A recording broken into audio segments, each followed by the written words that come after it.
Je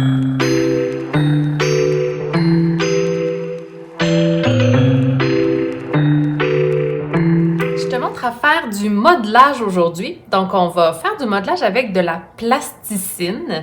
La plasticine, c'est une sorte de pâte à modeler à l'huile. Donc, comme elle est faite avec de l'huile, elle ne séchera jamais.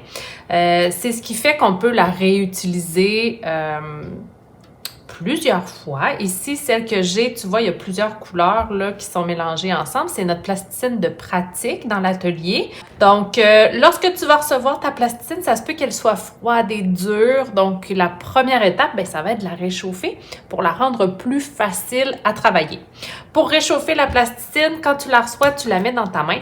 Et là, tu fais travailler les muscles de tes doigts pour l'écraser comme ça. Donc, tu la fais passer d'une main à l'autre et tu appuies. Si c'est trop difficile, n'hésite pas à te servir de tes deux mains comme ça pour bien l'écraser. Et plus tu vas l'écraser, plus elle va se réchauffer et elle va devenir de plus en plus malléable. Une fois qu'elle est plus facile à travailler, bien là, on va pouvoir commencer nos exercices techniques de modelage. Alors, dans ton cahier d'exercices, on va venir encercler modelage et on va réaliser ces trois volumes. Un volume, c'est comme une forme, mais en 3D. Donc, on va créer ces trois volumes. Alors, on va commencer par la boule. Pour faire une boule, je vais prendre ma plasticine et je vais la mettre dans la paume de ma main. Et avec l'autre paume, la paume, c'est le creux de ma main, comme ça ici.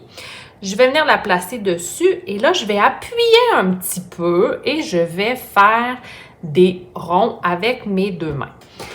Quand on fait des exercices comme ceux-ci, j'aimerais que tu réfléchisses en le faisant pour pouvoir toujours t'ajuster. Donc, si tu appuies trop fort, ça va être difficile de tourner. Tu vas voir, ça va s'écraser comme ça. Donc, on va s'ajuster. Là, ici, ben là, j'appuie trop fort, donc je vais appuyer un petit peu moins fort.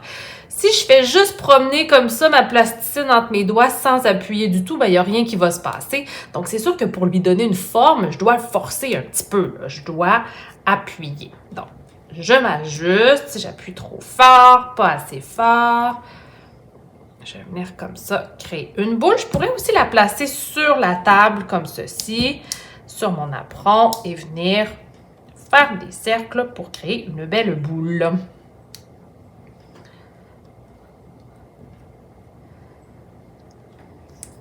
Ensuite, si elle n'est pas à mon goût, je peux venir comme ça la retravailler jusqu'à ce que je sois satisfaite. Moi, je suis satisfaite de ma boule. Je la trouve assez ronde partout.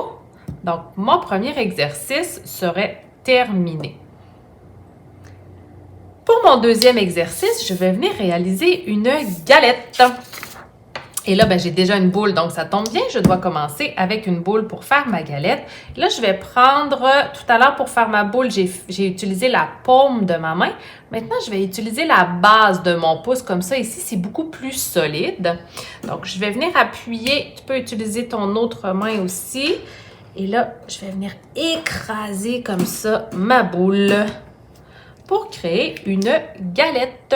Donc, je veux pas une crêpe, hein? Je veux pas que ce soit trop aplati, je veux pas que ce soit trop mince, je veux que ça ait l'épaisseur à peu près d'un biscuit aux pépites de chocolat.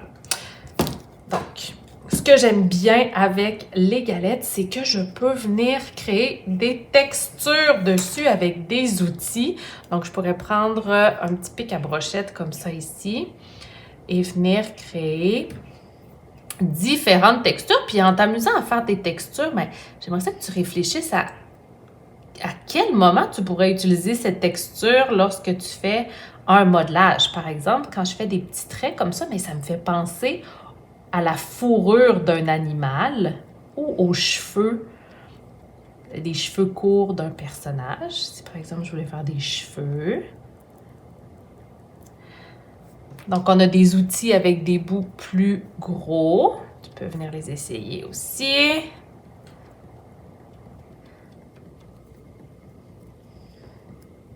Ça me fait presque penser, ça pourrait être des écailles de poisson. J'aime bien cette texture. On peut prendre des outils, des objets qu'on a dans l'atelier. Par exemple, ça, c'est un bouchon de crayon. Donc, comme ça ici. Ici, j'ai une paille. Je pourrais venir réaliser d'autres textures. Je peux la tourner quand j'ai terminé d'un côté. Donc, amuse-toi avec ça. Puis, ce qui est bien avec la plasticine, c'est que si je ne l'aime pas, ben, je peux toujours venir, comme si j'effaçais les textures que j'avais fait. Et je peux recommencer. Alors, une fois que j'ai terminé de m'amuser avec ma galette, je vais venir créer un colombin. Donc, à partir de ma galette, je vais venir la serrer comme ça entre mes doigts pour avoir cette espèce de forme allongée. Comme ça ici. Et à partir de mon cylindre, je vais venir prendre mes doigts. Là, je vais travailler avec mes doigts sur toute la longueur et je vais commencer au centre de ma forme. Je vais aller du haut vers le bas et je vais écarter mes mains comme ça. Je vais les éloigner l'une de l'autre. Et de cette façon, je vais pouvoir venir créer un colombin. Et là, c'est comme la boule au début. Si j'appuie trop fort, ça ne fonctionne pas. Si j'appuie pas assez fort, ça ne fonctionne pas non plus. Alors, ajuste-toi. Donc ici, mon colombin, tu vois, il n'est pas de la même largeur partout. Il est beaucoup plus large dans les bouts. Donc, je vais venir prendre le temps d'appuyer un petit peu plus ici, de le retravailler. Ce que je veux dans cet exercice, c'est que mon colombin ait la même largeur sur toute sa longueur, donc qu'il soit égal. Donc, je ne veux pas avoir de bout comme ça qui serait beaucoup plus mince. Si jamais tu vas un peu fort et que ça se déchire comme ça, si ça se coupe, bien, tu peux toujours le superposer, faire une petite réparation. Puis normalement, là, en roulant à nouveau, ça devrait se souder ensemble.